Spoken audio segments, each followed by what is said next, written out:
Welcome to Math Study Zone. Today we discuss the topic change of order of integration. देखिए change of first of all हम ये देख लेते हैं कि what is the change of order of integration. देखिए हमारे पास मान लीजिए डबल इंटीग्रल है.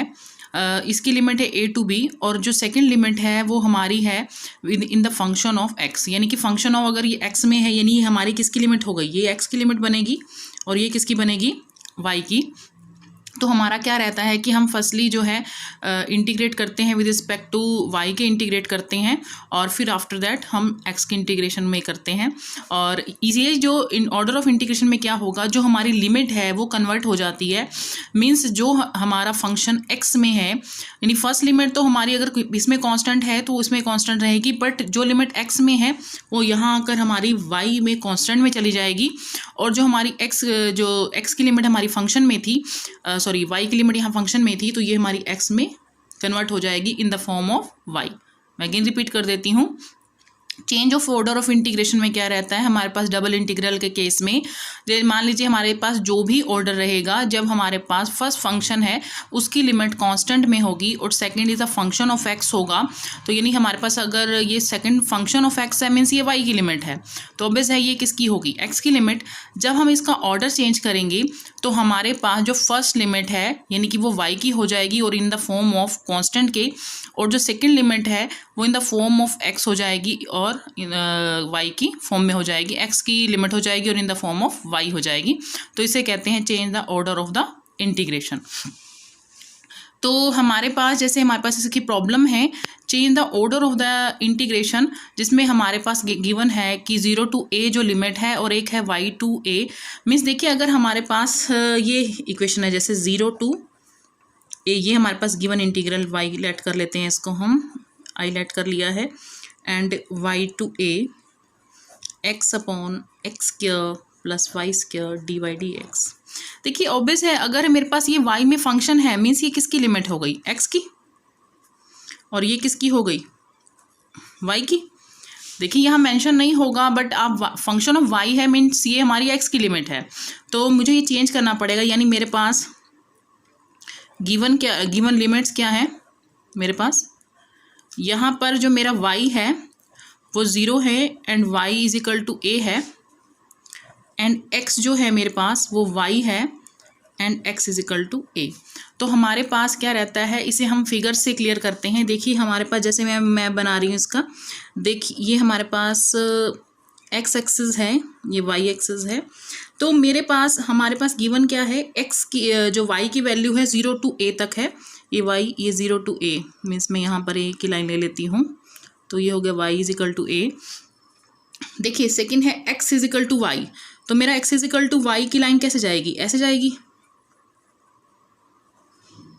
तो हमारे पास x is equal to a और कहाँ तक जा रही है y की, कहाँ तक जा रही है x is equal to a तक, यानी ये मेरे पास x इज इक्वल टू 0 हो गया और x is equal to a. तो मुझे क्या करना पड़ेगा, यहाँ पर एक हॉरिजॉन्टल स्ट्रिप प्रिपेयर करनी पड़ेगी. आफ्टर दैट मैं इस हॉरिजॉन्टल स्ट्रिप को वर्टिकल स्ट्रिप में चेंज करके लिमिट चेंज कर दूंगी.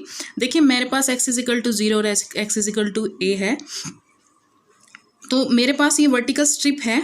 देखिए ये वर्टिकल स्ट्रिप इस ब्लॉक में बनेगी या इसमें, तो वो इस अकॉर्डिंग होता है कि जैसे मेरे पास ये वर्टिकल स्ट्रिप है, अगर मेरे पास देखिए x की वैल्यू है, यहाँ पर x की वैल्यू मेरी कहाँ से स्टार्ट हो रही है, y से, और कहाँ तक a तक. लेकिन यहाँ मैं क्या करूँगी, तो यहाँ पर x की वैल्यू कहाँ से स्टार्ट होगी, 0 से, बट मुझे कहाँ से लेनी है, y से. इट मीन्स मेरा जो वर्टिकल स्ट्रिप है, सॉरी हॉरिजॉन्टल स्ट्रिप है, वो मेरा इस ब्लॉक की बजाय इसमें आएगा, इस वाले ट्रायंगल में.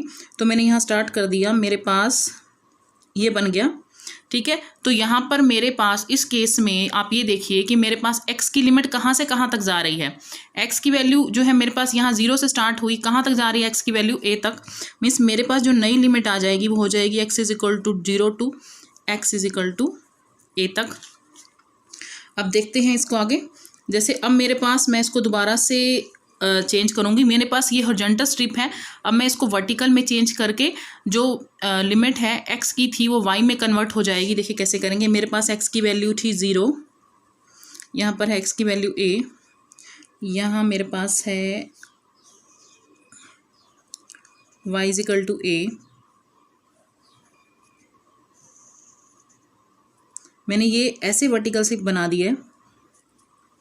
देखिए अगर मैं यहाँ इस स्ट्रिप को इधर रोटेट करती हूँ तो यहाँ देखिए, यहाँ पर मेरे पास y की वैल्यू कितनी है 0, और ये है यहाँ पर y की वैल्यू कितनी आ रही है, x आ रही है।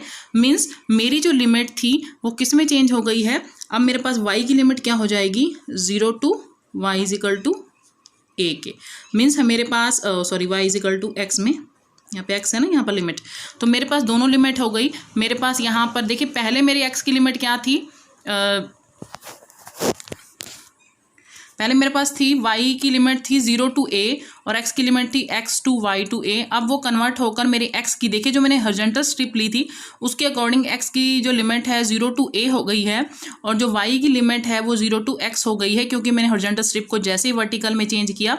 तो मुझे ये देखना है कि मेरी जो y की लिमिट है हॉरिजॉन्टल स्ट्रिप से वर्टिकल में कन्वर्ट हुई है, तो वहाँ पर मेरी y की लिमिट कहाँ से कहाँ तक जा रही है, तो मेरे y की लिमिट 0 टू x कन्वर्ट हो रही है, तो y is equal to 0 to क्या हो जाएगा, y is equal to x। ये हमारे पास नई लिमिट आ गई हैं, तो हम इसके अकॉर्डिंग जो है अब क्वेश्चन करेंगे।